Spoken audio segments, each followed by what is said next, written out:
نحمده ونصلي على رسوله الكريم اما بعد فاعوذ بالله من الشيطان الرجيم بسم الله الرحمن الرحيم رب اشرح لي صدري ويسر لي امري واحلل عقدة من لساني يفقهوا قولي قل هل يستوي الذين يعلمون والذين لا يعلمون باب اللباس باب الخاتم للنساء وكان على عائشة خواتيم ذهب.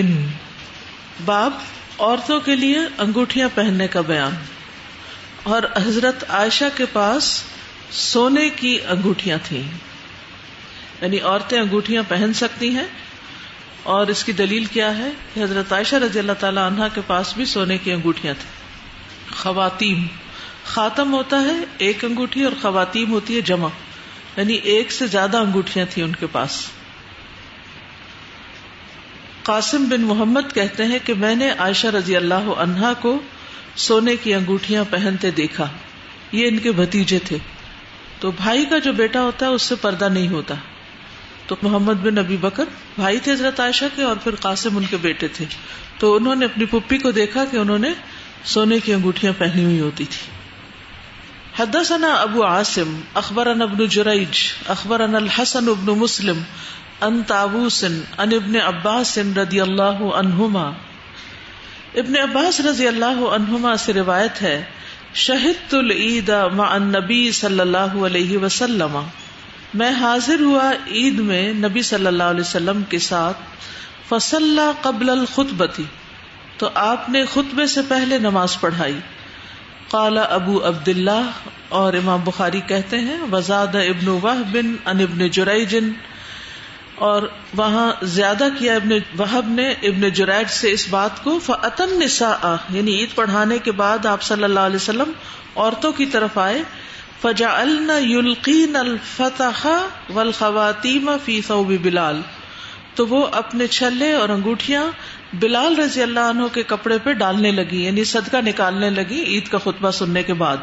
ٹھیک ہے، تو یہ جو فتح ہے یہ چھلے کے لیے استعمال ہوتا ہے. یہ وہ انگوٹھی ہوتی ہے جو عورتیں اپنے پاؤں کی انگلیوں میں پہنتی ہیں. کل ہی آپ میں سے کسی بچی نے سوال کیا تھا کہ کیا پاؤں کی انگلی میں چھلا پہن سکتے ہیں؟ تو بالکل پہن سکتے ہیں، کیونکہ دور نبی میں خواتین پہنتی تھی اور بوقت ضرورت صدقہ بھی کر لیتی تھی اس کا. اور یہ بھی کہا جاتا ہے کہ خواتین وہ انگوٹھیاں ہوتی ہیں جن کے نگینے نہیں ہوتے. اور ایک قول یہ بھی ہے کہ بڑی انگوٹھیوں کو خواتین کہا جاتا ہے، اور چھوٹی جو ہوتی ہیں بغیر نگینے وغیرہ کے، جیسے چھلا صرف گول سا بنا ہوا ہوتا ہے، تو اس کو فتح کہتے ہیں. اسی سے علماء نے یہ بات بھی لی ہے کہ اگر رنگ پہننے، چھلا پہننے، پاؤں میں زیور پہننے کی اجازت ہے تو چوڑیاں پہننے کی بھی اجازت ہے. کنگن بھی پہن سکتی ہے عورت سونے کے، بالیاں تو پہن سکتی، پھر انگوٹھیاں، کنگن، یہ سارا زیور پہنا جا سکتا ہے. پھر اسی طرح یہ ہے کہ بعض روایات میں گول زیور پہننے کی ممانعت ہے، تو علماء یہ کہتے ہیں کہ یہ روایات منسوخ ہو چکی ہیں. ٹھیک ہے، یعنی چھلے، رنگ، انگوٹھیاں، یہ سب چیزیں، چوڑیاں وغیرہ پہن سکتی ہیں. ان تمام احادیث منسوخ ہیں جن میں عورت کو زیور کی ممانعت ہے. باب القلائد والسخاب للنساء، یعنی قلادۃ من طیب وسک. باب قلائد کے بارے میں. قلادہ وہ ہار ہوتا ہے جس میں موتی اور جواہر لگے ہوتے ہیں، گلے کا ہار. ٹھیک ہے، اب یہ سارے زیورات کو لے کے آ رہے ہیں باری باری. تو گلے کا ہار جو ہے قلادہ کہلاتا ہے، اور اس کی جمع قلائد ہے. اور اسی طرح جو قربانی کے ہدی کے جانور ہوتے تھے ان کے گلوں میں بھی جو ہار ڈالتے تھے ان کو بھی قلادہ کہا جاتا ہے. اور سخاب جو ہوتا ہے اس میں موتی وغیرہ نہیں ہوتی، بلکہ یہ خوشبو سے تیار کیے جاتے ہیں جنہیں بچے اور بچیاں پہنتے ہیں. آپ کے یہاں کون سے ہار خوشبو کے بنے ہوئے ہوتے ہیں؟ گلاب کے، موتیے کے. تو وہ خوشبودار ہار ہوتے ہیں. بعض اوقات کنگن بھی بنتے ہیں ان سے، اور اس کے علاوہ یہ کہ گلے میں بھی پہنے جاتے ہیں، تو ان کے پہننے میں بھی کوئی ممانعت نہیں ہے، وہ بھی پہنے جا سکتے ہیں. تو اس سے آپ اندازہ لگائیں نا کہ ہمارا دین کتنا خوبصورت ہے. اس میں عورت کے جو فطری جذبات ہیں، بننے، سنورنے، سجنے، زینت اختیار کرنے کا اس کو جو شوق ہے، اس کی ممانعت نہیں ہے. اور زینت چھوڑ دینا کوئی تقوی نہیں ہے کہ کوئی یہ کہے کہ میں اس لیے زینت اختیار نہیں کرتا کہ میں زیادہ متقی انسان ہوں، نہیں، اصل تقوی کیا ہے کہ انسان زینت کا اظہار وہاں کرے جہاں اس کو اجازت ہے. زینت چھپا کے رکھے، کس سے؟ جس سے چھپانے کا حکم ہے. سارے نان محرموں سے جن سے نکاح ہو سکتا ہے، چاہے وہ خاندان کے اندر ہو یا باہر ہو، ان کے سامنے اپنی زینت ظاہر نہ کرے. جیسے کہ قرآن میں آتا ہے وَلَا يُبْدِينَ زِينَتَهُنَّ إِلَّا مَا ظَهَرَ مِنْهَا، مگر یہ کہ جو خود ظاہر ہو جائے، چھپانے کے باوجود بھی وہ چھپ نہیں سکتی تو اس کی اجازت ہے. ادروائز یہ مردوں کو دکھانے کے لیے نہیں ہوتا، بلکہ کس کے لیے ہے؟ عورتیں اپنے شوہر کے لیے اپنے گھر کے اندر عورتوں کی مجلس میں زینت کا اظہار کر سکتی ہیں. تو پھولوں اور کلیوں کے ہار ہوں یا ایسے ہار جس میں مثلا سندل کی کوئی لکڑی استعمال ہوئی ہو، یا پھر بعض اوقات لونگ بھی پروتے ہیں، اس کی بھی اپنی ایک خوشبو ہوتی ہے. تو ہر کلچر میں الگ طرح کے ڈیزائن اور مٹیریل استعمال ہوتے ہیں، لیکن اوور آل جو رولنگ ہے وہ یہ کہ سخاب استعمال ہو سکتے ہیں قلائد کے علاوہ، یعنی خوشبودار ہار. حدثنا محمد بن ارأرة حدثنا شعبة عن عدي بن ثابت عن سعيد بن جبير عن ابن عباس رضي الله عنهما قال خرج النبي صلی اللہ علیہ وسلم یوم عید، نبی صلی اللہ علیہ وسلم عید کے دن نکلے. فصلی رکعتین، تو آپ نے 2 رکعتیں نماز پڑھائی. لم یصلی قبل ولا بعد، اس سے پہلے اور بعد میں کوئی اور نماز نہیں پڑھی. عید کی نماز سے پہلے بھی کوئی سنتیں نہیں اور بعد میں بھی کوئی سنت نفل نہیں. ٹھیک ہے، صرف 2 رکعتیں نماز ہے. ثم اتى النساء، پھر آپ عورتوں کے پاس آئے. فامرهن بالصدقہ، تو آپ نے عورتوں کو صدقہ کرنے کا حکم دیا. فجعلت المرأة تصدق بخرصها وسخابها، تو عورتیں صدقہ کرنے لگ گئیں اپنی بالیوں کا اور اپنے ہاروں کا. یعنی خرص کیا ہے؟ کان کی بالی، کان کی بالیوں کا، اور اسی طرح اپنے ہاروں کا صدقہ کرنے لگی. تو اس سے پتہ چلتا ہے کہ عورتوں کے لیے ہار پہننے کا جواز ہے. ایک اور روایت میں آتا ہے کہ عورتوں نے اپنی بالیاں اور انگوٹھیاں اور پاؤں کی انگوٹھیاں یہ نکال کے صدقہ کیا، اور یہ عید الفطر کا واقعہ ہے. اس حدیث سے یہ بھی پتہ چلتا ہے کہ عورتیں عید کی نماز پڑھنے کے لیے عیدگاہ میں جایا کرتی تھیں، ورنہ تو عید کا دن بور ہو جاتا ہے نا، کوئی کام ہی نہیں ہوتا. رمضان میں تو صبح صبح اٹھ کے سحری پکاتے ہیں، کھاتے ہیں، اور ایک رونق، ایک برکت سی محسوس ہوتی ہے. پھر اس کے بعد نماز ہوتی ہے، پھر قرآن کی تلاوت ہوتی ہے، ذکر اذکار ہوتے ہیں، بہت کچھ ہوتا ہے. تو وہ ایک دم سے عید کے دن جب روزہ نہیں رکھتے تو ذرا اداسی سی محسوس ہوتی ہے اور وہ برکت ذرا کم محسوس ہوتی. تو جب انسان عید کی تیاری میں لگ جائے اور عید کی سنتوں پر عمل کرے، نہائے دھوئے تیار ہو، زیور وغیرہ پہنے، بے شک عیدگاہ جانا دکھائے نہیں، اصل مسئلہ کیا ہے؟ دکھانا نہیں، لیکن پہن کے جانے میں کوئی حرج نہیں. باقاعدہ تیار ہو کے انسان عید کی نماز کے لیے نکلے تو پھر آپ کو کوئی بوریت نہیں ہوگی. گھر کو بھی صاف ستھرا کریں، گھر کو بھی سجائیں اور بچوں کو تیار کریں، سب ایک دوسرے کی مدد کریں، ایک دوسرے کے ساتھ تعاون کریں. پھر چاہے تو سوئیاں پکائیں، کھیر پکائیں، شیر خورما پکائیں، جو بھی چیز آپ چاہیں پکائیں، اور پھر اس کے بعد کھائیں بھی اور کھلائیں بھی، کیونکہ عید الفطر کے دن جانے سے پہلے میٹھا کھانا ہوتا ہے. چاہے کھجور کھائیں یا پھر چھوارے شیر خورما میں ڈال کے کھائیں، دونوں طرح جائز ہیں. یعنی جب بھی آتا نا کہ کھجوریں کھا کے جائیں تو اس کا یہ مطلب نہیں کہ ضروری طور پر آپ ڈائریکٹ کھجور ہی کھائیں، کسی بھی شکل میں آپ ان کھجوروں کو شامل کر سکتے ہیں. پھر اسی طرح یہ ہے کہ اگر کوئی یہ کہے کہ حضرت ابن عباس کو کیسے پتا چلا کہ عورتیں انگوٹھیاں بھی ڈال رہی تھی اور بالیاں بھی ڈال رہی تھی، تو اس کی وجہ یہ ہے کہ حضرت بلال کا کپڑا پھیلا ہوا تھا، تو جب وہ اس پہ پھینکتی تھی تو وہ نظر آ جاتی تھی کہ بالی ہے کہ یہ انگوٹھی ہے. ٹھیک ہے، یعنی وہ عورتوں کو نہیں دیکھ رہے تھے کہ کون کیا اتار رہی ہے. اصل میں مشکل پتہ کہاں ہوتی ہے؟ ہم اعتدال میں نہیں رہتے، یا ہم بالکل زیور پہننا چھوڑ دیتے ہیں، یا ہم پہنتے ہیں تو پھر خوب نمائش کرتے ہیں، پھر ہماری ساری توجہ زیور خریدنے، پہننے، نمائش کرنے پہ لگ جاتی ہے. تو اعتدال کی راہ اختیار کرنی چاہیے. اعتدال کی کیا راہ ہے؟ زیور پہنے لیکن زینت ظاہر نہ کریں. بنی اسرائیل میں جو فتنہ ظاہر ہوا تھا وہ عورتوں سے ہی ہوا تھا، اور وہ کیا تھا؟ سلسلہ صحیحہ کی ایک حدیث ہے کہ بنو اسرائیل میں ایک چھوٹے سے قد کی عورت تھی، اس نے لکڑی کے جوتے بنوائے، اور اب وہ عورتوں کے درمیان چلتی، یعنی لکڑی کے جوتے نے ہائی ہیلز بنوائی ہوگی اونچے کر کے، اور سونے کی ایسی انگوٹھی پہنتی تھی جس کے نگینے میں بہترین خوشبو کستوری کی بھر لیتی تھی. یعنی بعض انگوٹھی آتی ہے نا اوپر سے کھل بھی جاتا ہے اس کا، یعنی جیسے ڈھکن سا ہوتا ہے، کئی لوگ اس میں تعویذ وغیرہ ڈال لیتے ہیں یا کچھ اور اس طرح کی چیز. اس وقت تعویذ کے اوپر سوال مت کیجیے. کہنے کا مطلب یہ ہے کہ عموماً اس طرح کی انگوٹھیاں بھی پائی جاتی ہیں.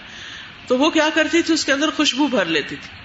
تو جب وہ کسی مجلس کے پاس سے گزرتی تھی جس میں مرد وغیرہ ہوتے تھے تو وہ اپنے ہاتھ کو حرکت دیتی تھی جس سے وہ خوشبو مردوں تک بھی چلی جاتی تھی. اور اس کے بعد یہ ہے کہ اس نے یہ طریقہ مردوں کو اپنی طرف اٹریکٹ کرنے کے لیے بنایا ہوا تھا. تو ہر عورت کو یہ پتا ہوتا ہے کہ وہ اب کر کیا رہی ہے, یعنی اس نے جو لباس پہنا وہ کس کے لیے پہنا ہے, کس کو دکھانے کے لیے, مردوں کو یا عورتوں کو یا اپنے آپ کو یا اپنے دل کی خوشی کے لیے پہنا ہے. کیونکہ ریاکاری اور دکھاوا اور خصوصاً اسراف اور پھر دوسروں کا مقابلہ کرنا, یعنی ایک تفاخر کی سی کیفیت کہ اگر اس نے یہ پہنا تو میں اس سے بھی مہنگا پہن سکتی ہوں, اگر اس کے پاس یہ ہے تو میرے پاس اس سے بھی زیادہ قیمتی ہے. تو یہ چیز درست نہیں ہے.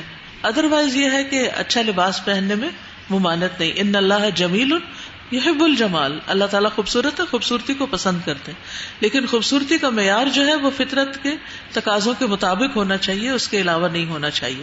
کوئی بھی ایسی چیز جو اللہ تعالیٰ کو اچھی نہ لگے وہ آپ کو بھی پسند نہیں ہونی چاہیے. ٹھیک ہے, یہ اللہ کی محبت کا تقاضا ہے, کیونکہ اللہ سبحانہ تعالیٰ سے جو محبت کرتا ہے وہ ہر اس چیز سے محبت کرتا ہے جس سے اللہ تعالیٰ محبت کرتا ہے, اور ہر اس چیز کو ناپسند کرتا ہے جس سے اللہ تعالیٰ ناپسند کرتا ہے. وہ عورتیں جو اپنی زینت کا اظہار کریں اور اپنی زینت غیر مردوں کو دکھائیں, ان کے بارے میں کیا آتا ہے.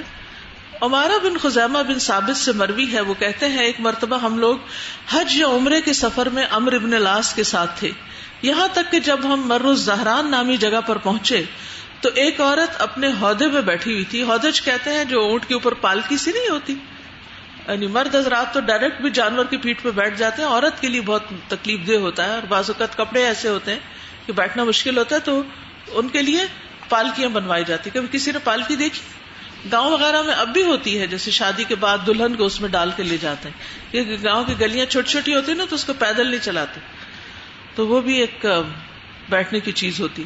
تو وہ بیٹھی اندر تھی اور اس نے اپنا ہاتھ باہر نکالا ہوا تھا. عمرو بن عاص فتنے سے بچتے ہوئے راستے سے ہٹ گئے اور ایک گھاٹی میں داخل ہو گئے, تو ہم بھی ان کے ساتھ ہی داخل ہو گئے.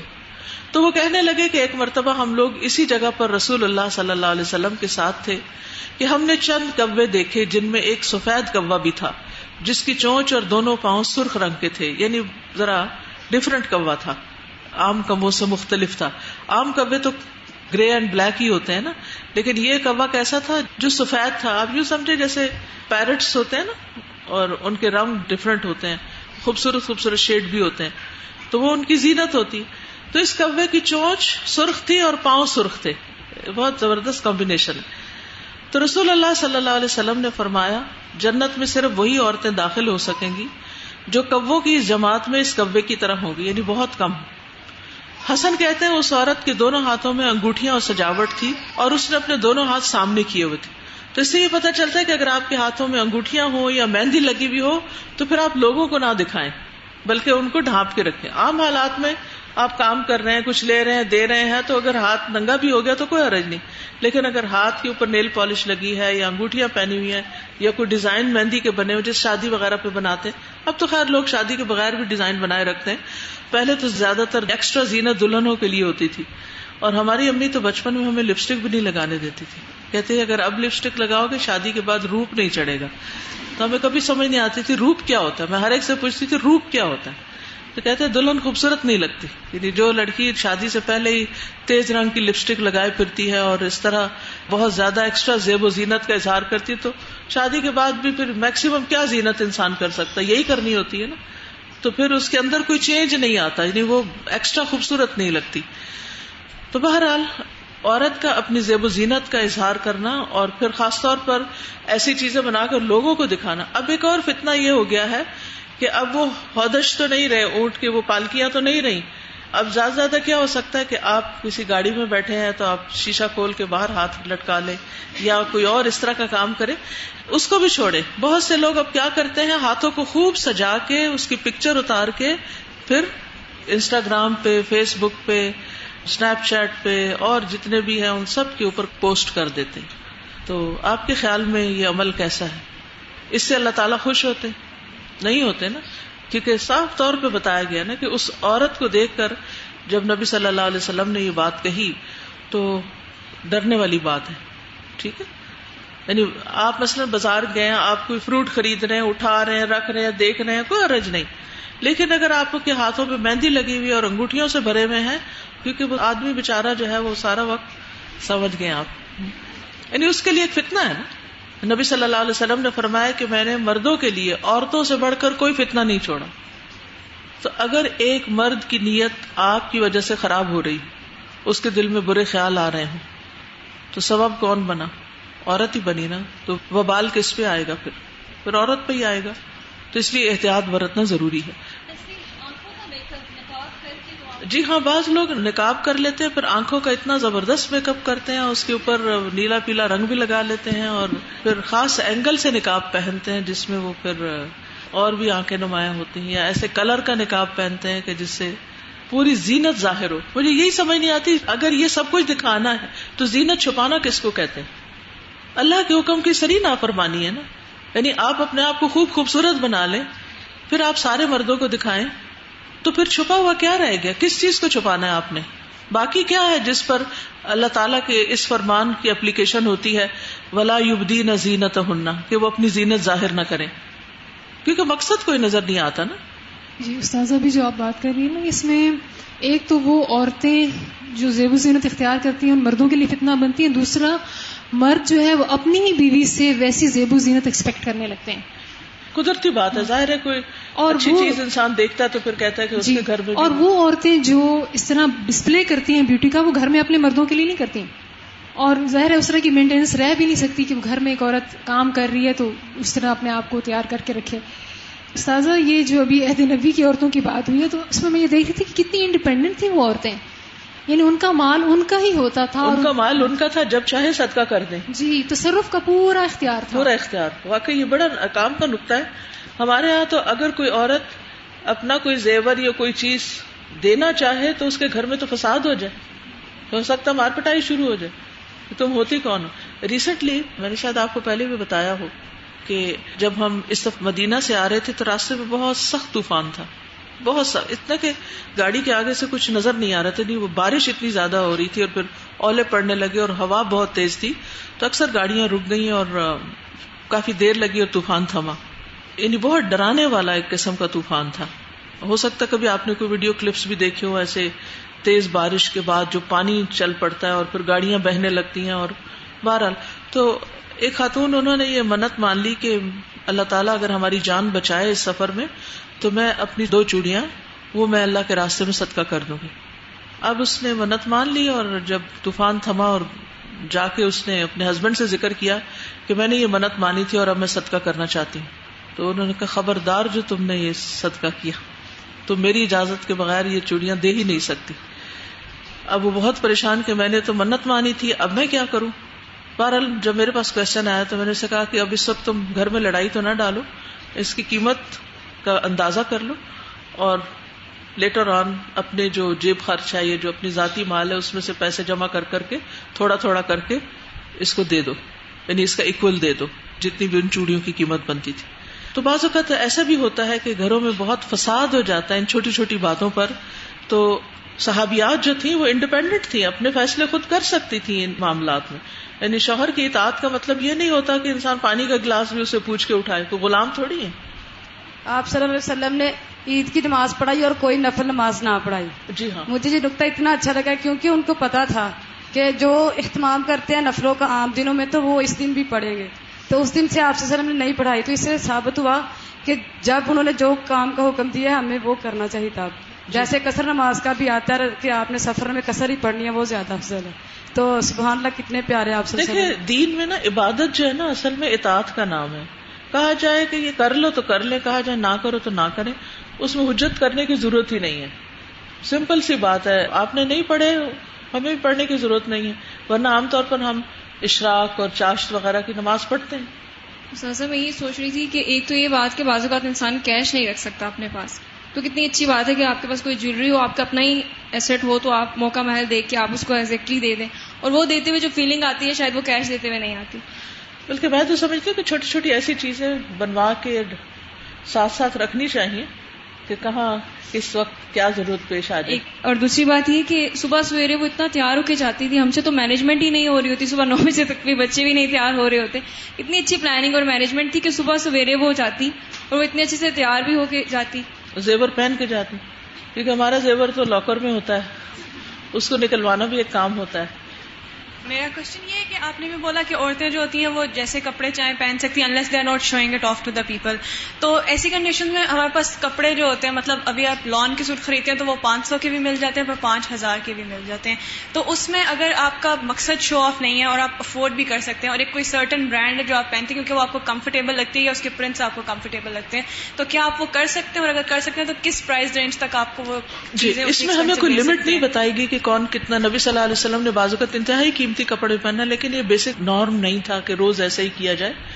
دوسرا یہ دیکھنا چاہیے کہ ہمارے باقی فرائض کیا سارے پورے ہو چکے ہیں, کیا ہم زکوٰۃ ادا کرتے ہیں, اور کیا زکوٰۃ کے علاوہ بھی اپنے غریب رشتہ داروں کو ہم ساتھ ساتھ دے رہے ہیں. اس کے بعد ایک آدھ جوڑا اگر کوئی بنا لیا تو کوئی بات نہیں, لیکن سارا مال اپنے پہ ہی خرچ کر لینا, اور ہماری کزنز اور ہمارے رشتہ دار اور ہماری بہن بھائی جو ہیں ان کو نیا کپڑا بھی عید پر نصیب نہ ہو اور ہم 5000 کا پہنے ہوئے ہوں, تو یہ بھی انصاف کی بات نہیں.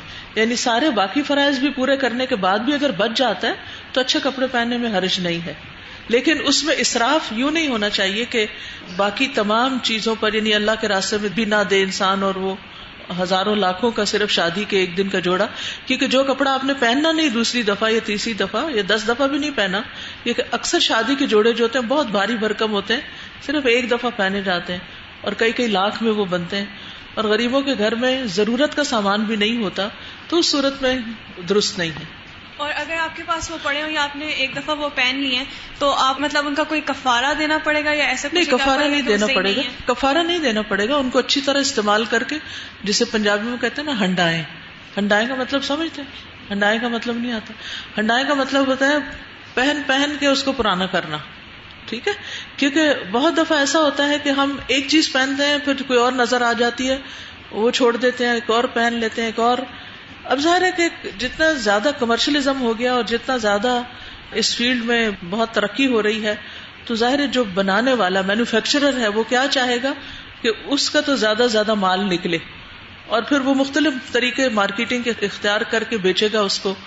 اور پھر ظاہر ہے کہ ایک سیزن میں آپ کتنے کپڑے پھاڑ سکتی ہیں, کتنے پہن سکتے ہیں. اور ہم سب دیکھیں اگر, تو ہمارے بہت سے ڈریسز جو ہیں ان کے اندر کوئی تبدیلی بھی نہیں آتی کہ ہماری نظروں سے اتر جاتے ہیں, اور پھر بعض اوقات وہ الماریوں میں ہی کھڑے رہتے ہیں اور بعض اوقات ادھر ادھر دے دیتے ہیں. اور پھر ہم یہ بھی نہیں چاہتے کہ ہماری میڈز وہ کپڑے پہنے, کیونکہ ہم سمجھتے ہیں پھر وہ ہمارے برابر اپنے آپ کو سمجھیں گی. تو یہ ایک الگ ایشو ہو گیا.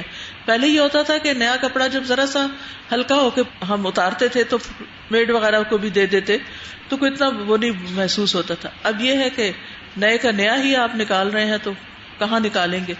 تو یعنی ہماری زندگی کا اگر مقصد واضح ہو, آپ کو شاید پہلے بھی میں نے مثال دی تھی, ایپل فون جو ہے, آئی فون جو ہے, اس کا جو موجد ہے جس نے انوینٹ کیا تھا اس کو, اسٹیو جابس, تو اس نے بہت ساری شرٹیں ایک ہی مٹیریل, ایک ہی کلر, ایک ہی طرح, ایک ہی ڈیزائن کی بنائی ہوئی تھی کہ اس کو یہ سوچنا ہی نہ پڑے کہ اس نے اور کیا پہننا ہے, آج کیا پہننا ہے, آج کیا پہننا ہے. ایک اتاری ایک پہنی, ایک اتاری ایک پہنی. کیوں؟ کیونکہ زندگی میں ایک بڑا مقصد تھا. تو جن لوگوں کی زندگی میں بڑے مقاصد ہوتے ہیں ان کی ورتھ کپڑوں سے نہیں ظاہر ہوتی, ان کی ورتھ ان کے کام سے ظاہر ہوتی ہے کہ وہ کرتے کیا ہیں. ٹھیک ہے. یہاں پہ آپ صلی اللہ علیہ وسلم نے عید کے موقع پر صدقہ کرنے کا حکم دیا نا, تو خوشی میں بھی, خوشی کے موقع پر شکرانہ ادا کرنا چاہیے نا. تو یہ شکر ادا کرنے کا ایک طریقہ ہے کہ آپ کو اللہ نے اگر خوشی کا موقع دیا اور ساری نعمتیں دی ہیں تو غریبوں کو بھی آپ ان میں شریک کریں.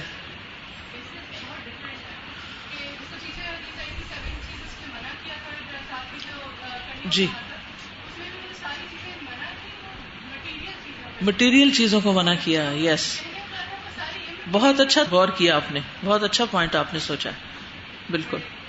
باب استعارت القلائد, ہار ادھار مانگنا, یعنی اگر شادی کے موقع پہ پہننے کے لیے یا کسی خاص موقع پہ پہننے کے لیے ادھار کا زیور پہننا, کیا اس کی اجازت ہے یا نہیں. حدثنا اسحاق ابن ابراہیم حدثنا عبدۃ حدثنا ہشام ابن عروہ عن ابیہ عن عائشہ رضی اللہ عنہا قالت, عائشہ رضی اللہ تعالی عنہا کہتی ہیں, ہلکت قلادۃ لاسماء, گم ہو گیا اسما رضی اللہ عنہا کا ہار. فبعث النبی صلی اللہ علیہ وسلم فی طلبها، تو نبی صلی اللہ علیہ وسلم نے اس کو ڈھونڈنے کے لیے کچھ لوگوں کو بھیجا، رجالن کچھ لوگوں کو. فحضرت الصلاۃ، تو نماز کا وقت آ گیا. ولیسوا علی وضوء، اور ان کا وضو نہیں تھا. ولم یجدوا ماء، اور ان کو پانی بھی نہیں مل رہا تھا. فصلوا وهم علی غیر وضوء، تو انہوں نے بغیر وضو کے نماز پڑھ لی. فذکروا ذلک للنبی صلی اللہ علیہ وسلم، تو انہوں نے یہ بات نبی صلی اللہ علیہ وسلم سے ذکر کی. فانزل اللہ آیت التیمم، تو اللہ سبحانہ وتعالی نے تیمم والی آیت نازل کر دی. زاد ابن نمیر عن ہشام عن ابی عن عائشہ استعارت من اسماء، دوسری روایت میں جو ابن نمیر نے ہشام سے اور انہوں نے اپنے والد سے، ہشام حضرت اسماء کے بیٹے تھے، ان عائشہ حضرت عائشہ سے، استعارت انہوں نے ادھار لیا تھا من اسماء رضی اللہ تعالیٰ عنہ اپنی بہن سے. حسن اتفاق کی بات ہے کہ حضرت عائشہ رضی اللہ عنہا نے حضرت اسماء سے 2 دفعہ ہار ادھار لیا، دونوں دفعہ گمایا. تو اگر کسی سے کوئی زیور گم ہو جائے تو کوئی ایسی بڑی بات نہیں. حضرت عائشہ کوئی عام خاتون نہیں تھی، بہت ذہین، بہت قابل، بہت ٹیلنٹڈ، بہت پڑھی لکھی خاتون تھی. لیکن بعض اوقات ایسا ہوتا ہے کہ کچھ لوگ ان کا دماغ کہیں اور ہوتا ہے، اعلیٰ چیزیں سوچ رہے ہوتے ہیں اور ان سے چیزیں گم ہو جاتی ہیں. تو اس سے بھی کسی کے بارے میں کوئی برا گمان نہیں کرنا چاہیے. کئی دفعہ ایسا ہوتا ہے نا، کوئی بچہ آپ کا بہت چیزیں سنبھال کے رکھتا ہے اور دوسرا بچہ جو چیز اسکول لے جائے گا پھر واپس مشکل ہی آئے گی، گما کے آ جائے گا. تو مائیں اس پہ بہت فرسٹریٹ ہوتی ہیں. تو کچھ چیزیں ایسی ہوتی ہیں جو ہونے والی ہوتی ہیں، ہو جاتی ہیں، اور کچھ لوگوں کی عادت ہی ایسی ہوتی ہے جو بھولنے والے ہوتے ہیں، اور وہ ایک اور اعتبار سے اچھے بھی ہوتے ہیں، وہ آپ کی بری باتیں بھی جلدی بھول جاتے ہیں. تو بہرحال ہر مرتبہ وہ اونٹ کے نیچے سے ہی ملا. تو ایک دفعہ غزوہ مریسی کے موقع پر وہ رسول اللہ صلی اللہ علیہ وسلم کے ساتھ گئی تھی، اور دوسری دفعہ کسی اور سفر میں حضور صلی اللہ علیہ وسلم کے ساتھ تھی. اور حافظ ابن حجر نے اس کی وضاحت کی ہے کہ یہ واقعہ 2 دفعہ پیش آیا ہے. تو ایک روایت میں وضاحت ہے کہ وہ ہار جو تھا وہ خصوصی طور پر بنائے گئے کو مونگے یا یمنی گھونگے جو تھے ان کا بنا ہوا تھا. تو بہرحال اس حدیث سے یہ پتہ چلتا ہے کہ عورت بوقت ضرورت زیور ادھار بھی لے سکتی ہے. ٹھیک ہے، باہر کے ملکوں میں یہ فیسلٹی ہوتی ہے کہ شادی کے موقع پر کوئی ڈریس بنواتا مشکل ہی ہے، ہارڈلی کوئی بنواتا ہے. ایسے آؤٹ لیٹس ہوتے ہیں، ایسی جگہ بنی ہوئی ہوتی ہیں جہاں پر لوگ جا کر کچھ پیسے سرٹن اماؤنٹ دے کر ڈریس ادھارا لے آتے ہیں اور پھر اس کو شادی کے بعد واپس کر دیتے ہیں. جیولری کا بارے نہیں سنا، لیکن یہ ہے کہ ویڈنگ ڈریسز جو ہیں وہ اسی طرح لے کے پہن کے وقتی طور پر کام چلا کے واپس کر دیے جاتے ہیں. تو شادی کے موقع پر بھی کسی دوسرے کا زیور پہن کر اس دن کو اچھی طرح گزارا جا سکتا ہے، اگر اپنے پاس نہیں یا آرٹیفیشل بھی پہن سکتے ہیں. ادھار لینا جو ہے یہ قابل مذمت نہیں، کیونکہ ادھار سے انسان اپنی وقتی ضرورت پوری کرتا ہے اور پھر واپس مالک کو لوٹا دیتا ہے. لیکن ادھار اس سے لیں جس کو آپ کے ادھار لینے سے اذیت نہ ہو، کیونکہ لوگوں کے مزاج مختلف ہوتے ہیں، ہر شخص ایک طرح نہیں ہوتا. مثلا آپ کی ایک بہن ہو سکتی ہے کہ آپ ان سے کوئی چیز لیتی ہیں تو وہ خوشی خوشی دیتی ہیں، بلکہ ضد کر کے دیتی ہیں کہ آپ یہ پہنیں، کیونکہ ان کو پتا ہے کہ آپ کے پاس یہ سب کچھ نہیں. اور دوسری بہن جو ہے کہ آپ کو اندازہ ہوتا ہے کہ اگر میں نے ذرا بھی بات کی تو اس کو اچھا نہیں لگے گا. تو جو لوگ اپنی چیز کے بہت پوزیسو ہوتے ہیں، دینا نہیں چاہتے، ان سے آپ مت مانگیں. لیکن جو لوگ خوشی سے دیتے ہیں اور دینے کے لیے حاضر رہتے ہیں، ان سے ادھار مانگنے میں کوئی حرج نہیں ہوتا.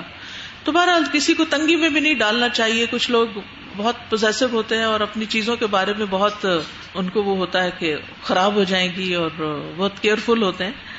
تو ان کے مزاج کو دیکھتے ہوئے آپ ان کو تنگ نہ کریں. بعض لوگ بخیل ہوتے ہیں، ان کے دل میں بہت تنگی ہوتی ہے، اور عمومی طور پر یہ چیز انسانوں کے اندر ہوتی ہے، وہ احضرت الانفس الشح. تو جب آپ کو پتا ہو کہ کوئی بخیل ہے تو پھر آپ اس کو اس کے حال پہ چھوڑ دیں اور اس کو تنگ نہ کریں. اور آپ دیکھیے کہ حضرت عائشہ نے کیوں ہار لیا.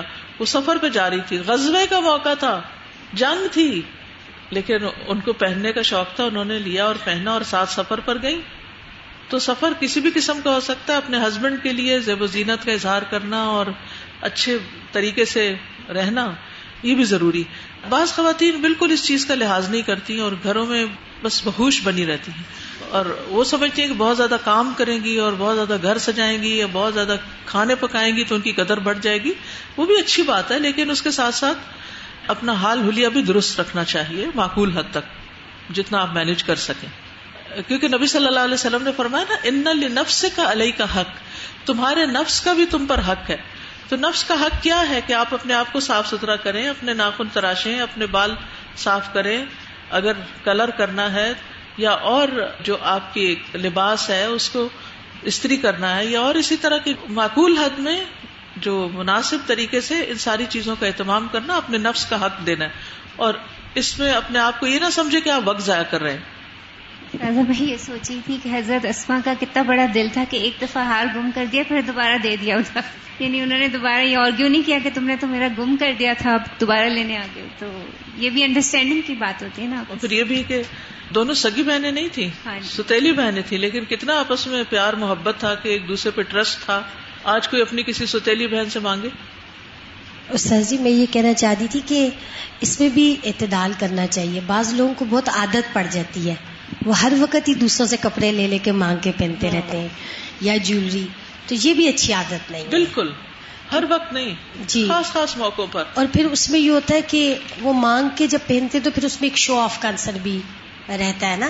تو اس لیے اس میں بھی اعتدال ہونا چاہیے. کوئی بہت ضروری جگہ ہے اور اس میں آپ کو لازمی کوئی چیز پہننی تھی، آپ کا دل کر رہا تھا اور نہیں ہے، تو یہ گنجائش موجود ہے. جی یہ نہیں کہ کسی کی انگوٹھی ادھار لی اور سال بھر پہن کے ستیہ ناش کر کے اس کو واپس لوٹائی. دوسرے کا نقصان کسی بھی صورت میں نہیں کرنا چاہیے. یہاں پر استاذہ ایک آپ صلی اللہ علیہ وسلم کا کردار بحیثیت شوہر، آپ نے فرمایا نا کہ تم میں سے بہترین وہ ہے جو اپنے اہل کے ساتھ بہترین ہے اور میں تم سب سے بہترین ہوں. کہ وہ گم ہو گیا تو آپ نے کئی لوگوں کو ڈھونڈنے کے لیے بھیجا اور ان کو ڈانٹ ڈپٹ نہیں کی اور بلکہ معاون ہوئے اس کام. اور سارا قافلہ رکا رہا اور بغیر وضو کے لوگوں نے نماز پڑھ لی، پانی نہیں تھا وہاں پر. حضرت ابو بکر کو بہت غصہ آیا اور وہ اندر آ گئے اور نبی صلی اللہ علیہ وسلم آپ کی گود میں سر رکھ کے سوئے ہوئے تھے حضرت عائشہ کی. تو وہ یہ بھی نہیں چاہتے تھے کہ ان کو ڈسٹرب کریں، لیکن انہوں نے ان کی کمر میں ان کو اچھی طرح کے چوکے لگائے کہ یہ تم نے کیا کیا ہے، تم نے مسلمانوں کے اوپر مشکل پیدا کر دی ہے. تو ہر ایک نے اپنا اپنا رول ادا کیا، کسی نے باپ کا رول ادا کیا اور کسی نے شوہر کا. لیکن کیسے اچھے شوہر تھے نبی صلی اللہ علیہ وسلم. السلام علیکم ورحمۃ اللہ وبرکاتہ. وعلیکم السلام. سازا میں یہ سوچ رہی تھی کہ جس طرح سٹارٹ میں بھی حدیث گزری نا کہ ہم لوگ باہر جائیں، اور ہاتھوں کے بارے میں آپ نے بات کی کہ بہت زیادہ زینت کرنا یہ وہ، تو میں نے تو اپنے لیے لیا ہے کہ ایٹ لیسٹ چلو ہم لوگ پہنتے ہیں عبایا وغیرہ پہنتے ہیں تو ہاتھوں آئندہ کے بعد یہ تھوڑا احتیاط کرنا ہے. اسی طرح چھوٹی چھوٹی چیز تو ایک وہ دل میں اٹھی کہ ہر چیز مشکل لگتی ہے، فالو کرنا مشکل لگتا ہے. اچھا رولز پہ فالو کرنا، جس طرح کی حدیث پہ عمل کرنا مشکل لگتا ہے. اللہ نے جن چیزوں سے روکا ہے وہ ان کو چھوڑنا مشکل لگتا ہے. تو یہ کیوں ایسا ہوتا ہے؟ تو ایک اندر سے آواز اٹھی کہ مشکل ہے یا رب مشکل ہے. تو آواز آئی آسان کر دے. آسان کون کرے گا؟ خود ہی کرنا ہے. تو آسان کر دے. جس چیز سے تجھے بے انتہا محبت ہے اس کو اپنے رب کے ہاں قربان کر دے. جس چیز سے تو محبت کرتا ہے اس کو اپنے رب کے لیے چھوڑ دے. وجہ اللہ، تو اللہ کے لیے چھوڑنا ہے ہمیں. اور جیسے قرآن مجید میں آتا نا وَلِرَبِّكَ فَاصْبِرْ، اپنے رب کی خاطر صبر کر لو. سادہ جیسے آج ہم نے پڑھا نا کہ بہت زیادہ ایکسپینسو کپڑے یا چیزوں سے پرہیز کرنا چاہیے. بعض دفعہ جب ہم بہت زیادہ ایکسپینسو ڈریس لے لیتے ہیں نا تو پھر وہ ہمیں دوسروں کو دیتے ہوئے بھی کچھ ہوتا ہے کہ میں نے تو اتنا ایکسپینسو لیا، اب یہ میں کسی کو دے دوں، تو یہ چیز پھر ہمارے خرچ کرنے کی راہ میں بھی رکاوٹ بنتی ہے اور وہ چیز پڑی رہتی ہے، خراب ہو جاتی ہے، نہ ہم دوسرے کو دیتے ہیں نہ خود یوز کرتے ہیں. السلام علیکم استاذہ. یہ آلودہ کا سوشل ویلفیئر کا شعبہ جو ہے یہ بھی ویڈنگ ڈریسز ادھار دیتا ہے. اچھا. اور ہم اس پہ کچھ بھی نہیں لیتے، بس اتنا کہتے ہیں کہ یہ لے جائیں اور اچھی حالت میں ہمیں واپس کریں. تو اب تک تو الحمدللہ جنہوں نے بھی لیا ہے. یہ تو بہت اچھی بات ہے، بغیر کرائے کے آپ کو ویڈنگ ڈریس مل جائے گا اور پہن کے واپس دے دیں. جی میں بھی یہی سوچ رہی تھی کہ خواتین کے صدقے کی چونکہ بات ہو رہی ہے تو بعض اوقات خواتین کو یہ سمجھ نہیں آ رہا ہوتا، یہ بھی ہوتا ہے کہ ہمیں کوئی ایسا پلیٹ فارم نہیں ملتا کہ کہاں صدقہ کریں. لیکن اس رمضان میں جو تجربہ ہوا اس میں میں نے یہ دیکھا کہ خواتین کو مردوں سے زیادہ صدقہ کرنے کا شاید موقع ملتا ہے، کیونکہ الحمدللہ سوق الخیری کے اوپر گھر کی ہر چیز آ رہی تھی مسلسل، یعنی مردوں کے کپڑے بھی آ رہے تھے کیونکہ یوزلی گھر کا سارا نظام عورت کے ہاتھ میں ہوتا ہے اور عورت ہی مرد کے کپڑوں کو بھی چھانٹی کر کے بھیجتی ہے، بچوں کے بھی بھیج رہے تھے، جوتے تھے، جیولری تھی، گھر کا باقی سامان، بستر، ہر چیز، ہر قسم کی چیز آئی. اور الحمدللہ یعنی اتنے اچھے طریقے سے بعض اوقات لوگ صدقہ کرتے ہیں کہ دھلے ہوئے کپڑے، صاف ستھرے، نئے پرانے، ہر طرح کے جو بھی ایکسٹرا چیزیں. تو مطلب مجھے دیکھ کے خوشی ہوتی تھی کہ عورت کس قدر جب اس کا یعنی دل چاہے تو وہ کتنا اللہ کی راہ میں دے سکتی ہے. الحمدللہ. اللہ تعالیٰ ایسے سب لوگوں کو جزائے خیر دے جنہوں نے اس میں کنٹریبیوٹ کیا، اور کتنے ہی گھروں میں خوشیاں بکھیری، کیونکہ وہ سستے داموں جب بکے دوسرے کے پاس چلے گئے، انہوں نے قدر سے ان کو پہنا، تو آبویسلی آپ نے ان کو فیسیلیٹیٹ کیا. ابھی جو آپ نے حدیث پڑھ کے سنائی ہے اس سے میں جس طرح بیان کیا ہے کہ حضرت عائشہ علیہ السلام کا جو ہے وہ زیور گم ہو گیا، تو نبی پاک نے جو ہے وہ اس کے سلوشن کے لیے، اس کو ڈھونڈنے کے لیے لوگ بھجوائے. یہ ہمارے ہاں اگر کسی کی کوئی چیز گم ہو جاتی ہے سب سے پہلے اس کو خوب ڈانٹ ڈپٹ کیا جاتا ہے، پھر اس کے بعد جو ہے وہ دیکھا جاتا ہے ڈھونڈنا، تو وہ تو دوسری بات ہے. اس سے ہمیں یہ سبق بھی ملتا ہے کہ اگر ہم پہ کوئی پریشانی آئے تو ہم اس کے سلوشنز کی طرف جائیں، بجائے اس کے کہ ہم اس پریشانی کو لے کے بیٹھے رہیں اور پریشان. بالکل، بجائے اس کے کہ ایک دوسرے کو بلیم کرنا شروع کر دیں، غصے میں آ جائیں، فرسٹریشن کریں، کیونکہ اس سے حاصل تو کچھ نہیں ہوگا، ہار تو نہیں ملے گا، ہار تو ڈھونڈنے سے ملے گا. اور پھر جب نہیں ملا تب بھی وہ اٹھے، اور اونٹ اٹھا تو نیچے سے ہار نکل آئے. استاد میں 2 شادیوں پہ گئی ہوں پچھلے دنوں، تو مجھے پتا چلا کہ لاہور میں اور جیسے گاؤں میں بھی گئی ہوں نا، تو انتہائی قیمتی لہنگے تھے ان لوگوں کے، تو لیکن یہ کہ بہت کم کرائے پہ ان لوگوں نے لیے نا. نہ صرف لہنگے بلکہ اس کے ساتھ جو جیولری کا سیٹ ہوتا ہے وہ بھی ساتھ میچنگ کیا ہوا اس کے ساتھ مل رہا ہے. تو نہ صرف باہر میں بلکہ ہمارے یہاں علاقوں میں بھی اب یہ چیز ہو گئی عام کہ غریب بندہ بھی جو ہے نا وہ کر سکتا ہے کہ آرام سے لہنگے وغیرہ سے لے سکتے ہیں.